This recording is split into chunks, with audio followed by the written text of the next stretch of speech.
Chers frères et sœurs en Christ, arrêtez tout ce que vous êtes en train de faire en ce moment même. Il y a exactement 48 heures, la Vierge Marie a versé des larmes de sang à Medjugorje.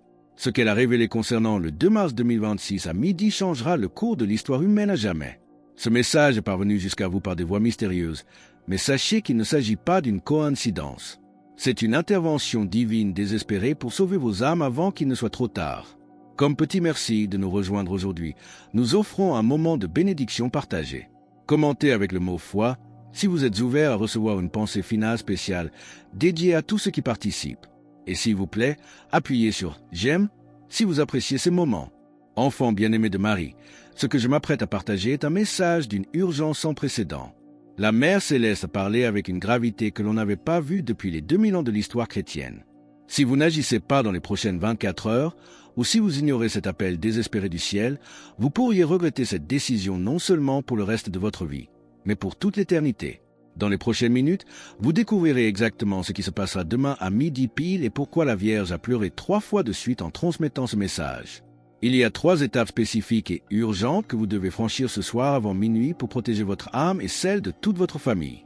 Je vais révéler quelque chose de si puissant et de si transformateur que même les anges du ciel attendent avec anxiété que vous le compreniez. Je partagerai la prière exacte, mot pour mot, dictée par la Vierge pour ce temps de protection. C'est une prière qui a le pouvoir de changer les destins.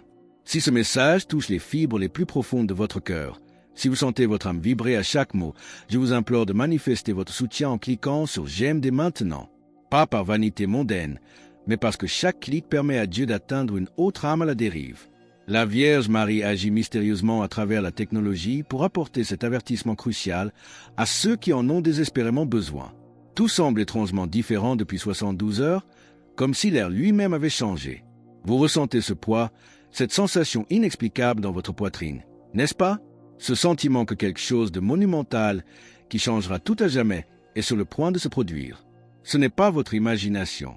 Si vous avez fait des rêves inhabituels au cours des 3 derniers jours, si vous vous réveillez précisément à 3h33 du matin, ou si vous voyez des signes répétitifs, sachez que c'est le prélude spirituel de ce que la Mère Céleste appelle le grand éveil des consciences. Et tout commencera à l'heure de Jérusalem. Il y a 3 nuits, le 25 février 2026, dans un petit couvent oublié des montagnes de Fatima, ce lieu sacré où les apparitions de 1917 avaient prédit les guerres mondiales, l'impensable s'est produit. Alors qu'une humble religieuse de 72 en priait le rosaire à 3 heures du matin, l'heure de la miséricorde divine, toutes les bougies de la chapelle sont éteintes simultanément. Un silence surnaturel a enveloppé le lieu, suivi d'une lumière dorée si intense que la Vierge Marie est apparue, pleurant des larmes de sang. Ces larmes tombaient lentement sur une carte du monde apparue mystérieusement sur le sol de marbre, marquant spécifiquement cet lieu de cercle de lumière rouge. Lorsqu'on lui a demandé pourquoi elle pleurait du sang, sa réponse a glacé l'âme. « Je pleure du sang, ma fille, parce que demain mes enfants devront choisir entre mon fils et le monde. Et je vois avec une tristesse infinie que des millions d'âmes choisiront les ténèbres au lieu de la lumière, le mensonge au lieu de la vérité. Ce choix crucial est fixé au 2 mars 2026. L'éloignement de l'humanité vis-à-vis du Dieu Tout-Puissant a atteint un point critique sans précédent. Jamais, pas même au temps de Sodome et Gomorrhe, l'humanité ne s'était autant distancée de son Créateur. Vos cœurs ne savent plus ce que signifie le silence pour parler avec Dieu. La prière est devenue un mot vide pour beaucoup, remplacé par le jugement, l'indifférence et la froideur. Le monde s'est rempli de bruit, mais c'est vidé de Dieu. Vous avez oublié que vous avez été formé par l'amour et pour l'amour. Le Père n'a jamais cessé de vous regarder avec tendresse, mais vous avez cessé de le regarder. Et quand l'homme se détourne de Dieu, il commence inévitablement à se perdre lui-même. C'est pour cela que les guerres surgissent, que les nations se soulèvent et que les cœurs s'endurcissent. Lorsque l'amour faiblit, le monde s'assombrit. Les églises, qui devraient être des havres de paix et de sainteté, sont profanées non seulement par des actes extérieurs, mais par l'absence d'une foi vivante. Vous avez été appelés à être des temples vivants, mais beaucoup ont laissé l'orgueil, la vanité et l'égoïsme occuper la place qui appartient à Dieu seul. Si vous ressentez cet appel urgent à protéger votre âme et celle de vos proches, partagez Amen dans les commentaires ci-dessous. C'est un acte de ralliement spirituel pour tous les enfants de Marie. Le ciel ne parle pas à Medjugorje ou ailleurs pour condamner, mais pour éveiller et sauver. Quand je dis que l'heure est grave, c'est parce que l'amour doit être restauré avant que les ténèbres n'avancent davantage. Le temps de l'indifférence est révolu. Le ciel a besoin de cœurs disposés, de prières sincères, de pardon offerts là où cela semble impossible. N'attendez pas de grands signes spectaculaires dans le ciel, alors que vous refusez de faire de petits changements dans votre propre cœur. Le plus grand miracle commence toujours à l'intérieur. Le monde ne sombre pas seulement à cause des guerres visibles, mais à cause des batailles invisibles que tant d'âmes perdent chaque jour.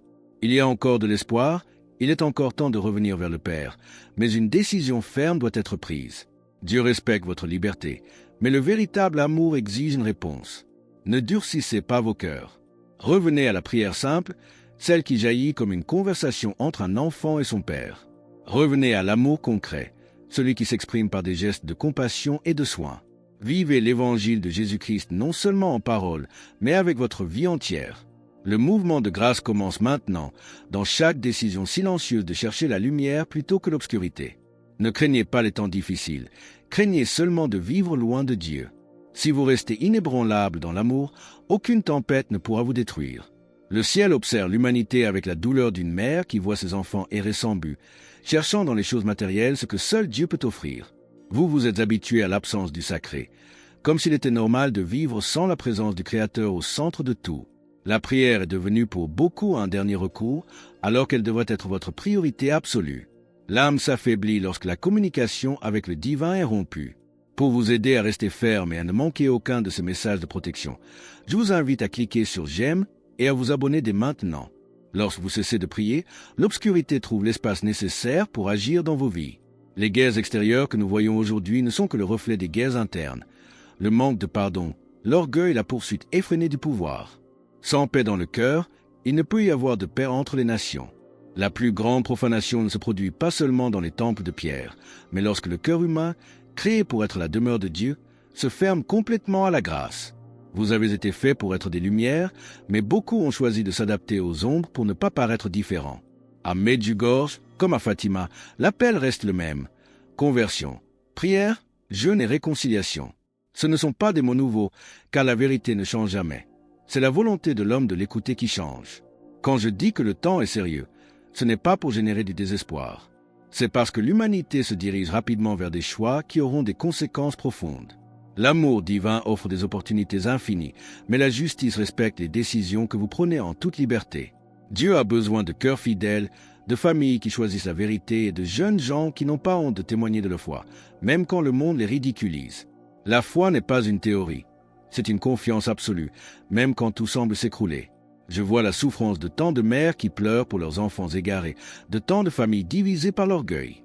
Aucune situation n'est impossible pour Dieu, mais il est nécessaire d'ouvrir la porte. L'obstacle n'est jamais la taille du problème, mais la résistance à faire confiance. Ne laissez pas la peur vous paralyser. Ces temps difficiles ne sont pas un signe d'abandon, mais une purification nécessaire. L'or doit passer par le feu pour révéler sa pureté. Il en va de même pour votre foi en ce moment précis.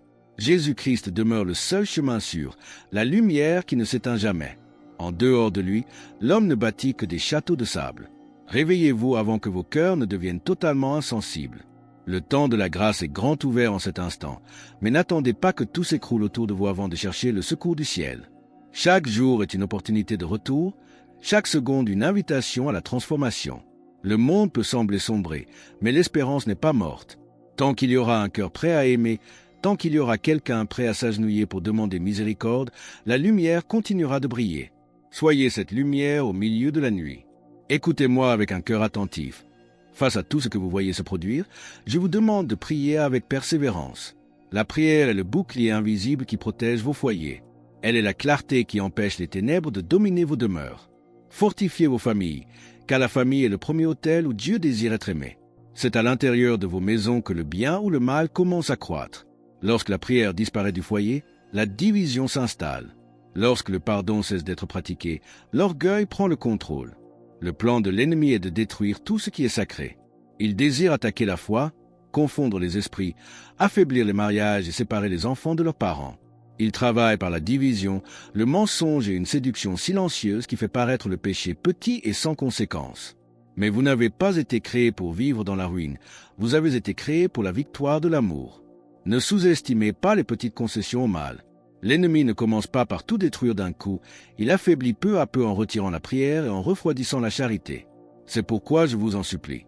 Soyez vigilants. Ne laissez pas vos maisons devenir spirituellement froides. Placez Dieu au centre de vos décisions, de vos conversations et de vos projets.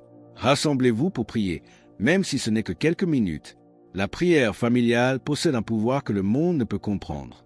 Lorsque parents et enfants s'unissent devant Dieu, il crée un rempart spirituel contre les attaques du mal. Imitez le Christ dans vos foyers. Là où le monde enseigne l'égoïsme, enseignez la générosité. N'ayez pas peur des batailles spirituelles. La peur paralyse, mais la foi fortifie. Quand vous vous sentez faible, rappelez-vous que le ciel ne vous abandonne jamais. Invoquez avec une foi inébranlable la protection de Saint Michel Archange, lui qui combat fidèlement les forces de l'ombre. Il est votre défenseur dans les luttes spirituelles et soutient tous ceux qui désirent rester debout. Le monde ne sera pas transformé par de grands discours, mais par la sainteté de vos foyers. Une famille qui prie ensemble devient un signe d'espoir au milieu du chaos. Ne laissez pas la ruine entrer chez vous par négligence spirituelle. Prenez soin de vos unions et de l'éducation chrétienne de vos enfants, non seulement par des paroles, mais par l'exemple vivant. Le plan de l'ennemi est réel, mais la puissance de Dieu est infiniment supérieure. Les ténèbres ne l'emportent jamais sur la lumière, tant que celle-ci reste allumée. Si vous maintenez la flamme de la foi dans vos maisons, aucune tempête ne pourra détruire ce qui est fondé sur le divin. Le ciel compte sur vous comme collaborateur pour la restauration du monde. Et moi, en tant que mère, je marche à vos côtés pour que vos demeures deviennent des jardins de paix, des lieux où l'amour fleurit et où le mal ne trouve aucune place. Priez, mes enfants, mais priez avec profondeur. Pas seulement des mots répétés sans attention, mais un véritable abandon de tout votre être. Lorsque vous vous agenouillez avec sincérité, quelque chose bouge dans l'invisible. Des chaînes sont brisées, des influences néfastes sont écartées et de mauvaises décisions sont évitées. La prière change les destins car elle accorde votre cœur à la volonté de Dieu. Protégez votre foyer comme un trésor rare, car la famille est le reflet de l'amour créateur. Satan s'infiltre dans la routine, dans la froideur qui s'installe entre les membres d'une famille, dans l'absence de pardon. Il veut détruire ce qui est sacré car il sait qu'une famille unie en Dieu est une forteresse. Veillez sur vos pensées et sur ce que vous laissez entrer dans vos maisons. Le monde présente le désordre comme une liberté et l'égoïsme comme un droit, mais la vraie liberté est de vivre dans la vérité. Ne négligez pas les petits gestes. Un père qui bénit ses enfants, une mère qui enseigne la confiance en Dieu. Ces actes simples ferment les portes au mal. Pour sceller sa protection sur votre foyer et proclamer la victoire de la lumière, commentez Jésus est roi ci-dessous. Cet acte de foi publique est le signal que vous choisissez le camp de la vérité. Ne laissez pas le bruit du monde étouffer ce que vous venez d'entendre. Le temps de la conversion n'est pas un moment isolé. C'est un chemin quotidien, un choix que vous devez renouveler chaque matin en ouvrant les yeux. Nous vivons des temps de grandes épreuves physiques et spirituelles, mais personne n'a été créé pour marcher seul. Sans Dieu, l'âme s'affaiblit. Sans prière, l'esprit devient vulnérable.